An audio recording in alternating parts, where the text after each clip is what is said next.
अक्सर जब किसी परिवार के सदस्य की मृत्यु हो जाती है तो एक निश्चित समय तक किसी भी प्रकार की पूजा पाठ और त्योहारों को नहीं मनाया जाता।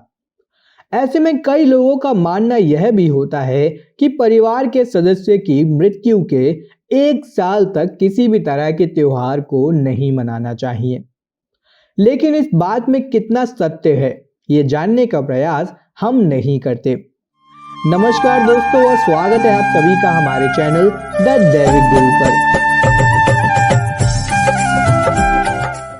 दोस्तों, कई हिंदू परिवारों में व्यक्ति की मृत्यु के बाद होली नहीं मनाई जाती, लेकिन उन्हें और भी किसी तरह के त्योहार मनाने के लिए किसी भी प्रकार की मनाही नहीं होती।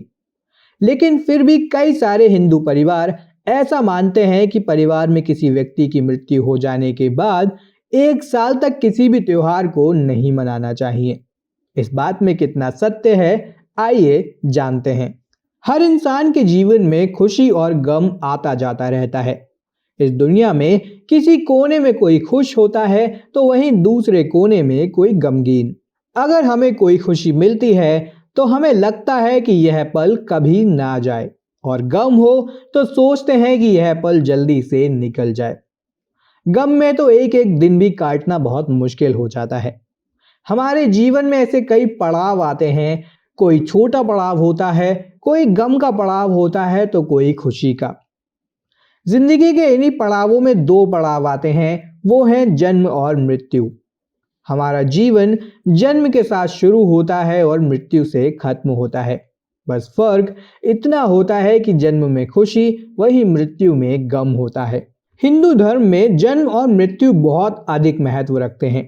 हिंदू धर्म एक ऐसा धर्म है जहां पर हजारों रीति रिवाजों और परंपराएं हैं, जिसके कारण इस धर्म की अपनी एक अलग पहचान है। इस परंपरा में एक है सूतक की परंपरा, यानी कि किसी बच्चे के जन्म लेने और किसी व्यक्ति के मरने के बाद के वो दिन जब कोई भी शुभ कार्य नहीं किया जाता। हमारे समाज में इससे जुड़ी कई परंपराएं हैं, जैसे कि कोई शुभ काम ना करना, यानी कि अगर आपको कोई व्यापार करना है तो उसे इस समय में नहीं करना चाहिए। इससे आप अंधविश्वास भी कह सकते हैं, लेकिन आप जानते हैं कि इसके पीछे वैज्ञानिक कारण भी हैं। आइए जानते हैं कि सूतक क्यों मनाया जाता है और इसके क्या कारण होते हैं। हमारे समाज में जब किसी के घर में किसी का जन्म होता है तो उसके घर में 10 दिन तक सूतक और जन्म देने वाली मां के लिए 1 महीने के लिए सूतक माना जाता है। इस समय में वह महिला उसी कमरे में रहती है जहां पर वह विश्राम करती है और वह घर के कोई काम नहीं कर सकती। साथ ही किचन में भी उसका जाना मना होता है। साथ ही इस समय में घर का कोई भी सदस्य किसी भी धार्मिक कार्यों में भाग नहीं ले सकता। वह किसी मंदिर में नहीं जा सकता। इसे आप अंधविश्वास का नाम भी दे सकते हैं, लेकिन आप जानते हैं कि इसके पीछे कई वैज्ञानिक कारण भी हैं।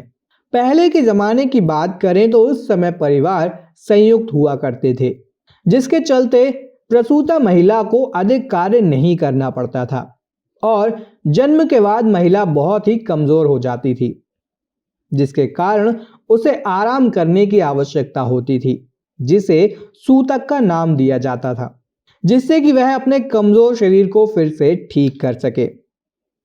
इसके साथ ही दूसरा कारण था बच्चे को संक्रमण से बचाने का, क्योंकि जन्म से लेकर 1 महीने तक बच्चे में प्रतिरोधकता 0 के बराबर होती है, जिसके चलते बच्चे को कई बीमारियां होने की संभावना बनी रहती है। आजकल इस सूतक को एक अंधविश्वास मान लिया गया है, लेकिन इसके पीछे जो कारण है वह है माँ और बच्चे दोनों को आराम देना, जिससे कि उनकी सेहत अच्छी हो सके। हम अपने समाज में देखते हैं कि आज के समय में भी जिस तरह जन्म के समय सूतक मनाया जाता है, उसी तरह किसी व्यक्ति के मरने पर भी सूतक को मनाया जाता है। इसमें भी उस परिवार का कोई भी सदस्य किसी भी धार्मिक कार्यों में, साथ ही साथ मंदिर में नहीं जा सकता है। इस बारे में हिंदू धर्म के प्रमुख ग्रंथ गरुड़ पुराण में कहा गया है कि जब भी परिवार के किसी सदस्य की मृत्यु होती है तो परिवार पर सूतक लग जाता है। परिवार के सदस्यों को पुजारी को बुलाकर गरुड़ पुराण का पाठ करवाकर पातक के नियमों को समझना चाहिए।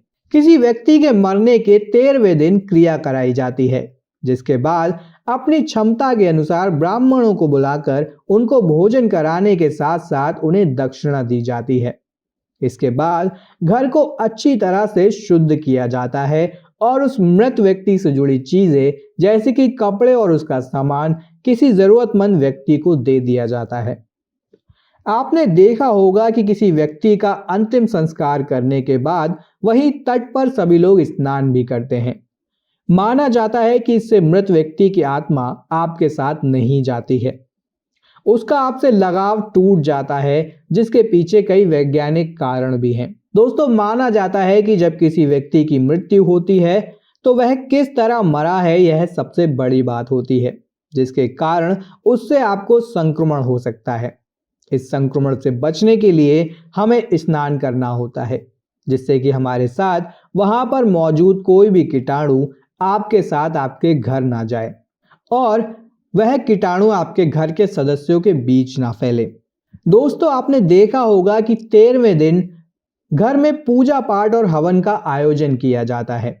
इसके पीछे मान्यता है कि इससे मृत व्यक्ति की आत्मा को शांति मिलती है। वहीं इसके पीछे वैज्ञानिक कारण भी है। इसके अनुसार घर में पूजा पाठ और हवन से हमारे घर का वातावरण ठीक हो जाता है, साथ ही शुद्ध हो जाता है, जिससे हमारे घर में मौजूद सभी बैक्टीरिया भी मर जाते हैं और सूतक की समाप्ति हो जाती है। तो दोस्तों, मृत व्यक्ति की तेरहवीं करने के बाद आप सभी धार्मिक क्रियाकलापों में पुनः सम्मिलित हो सकते हैं। आपको किसी भी कार्य को 1 वर्ष तक रोकने की आवश्यकता नहीं होती। आशा करते हैं कि आपको हमारे द्वारा दी गई यह जानकारी पसंद आई होगी। ऐसी ही और भी वीडियोस को देखने के लिए हमारे चैनल द दैविक गुरु को सब्सक्राइब करना ना भूलें। धन्यवाद।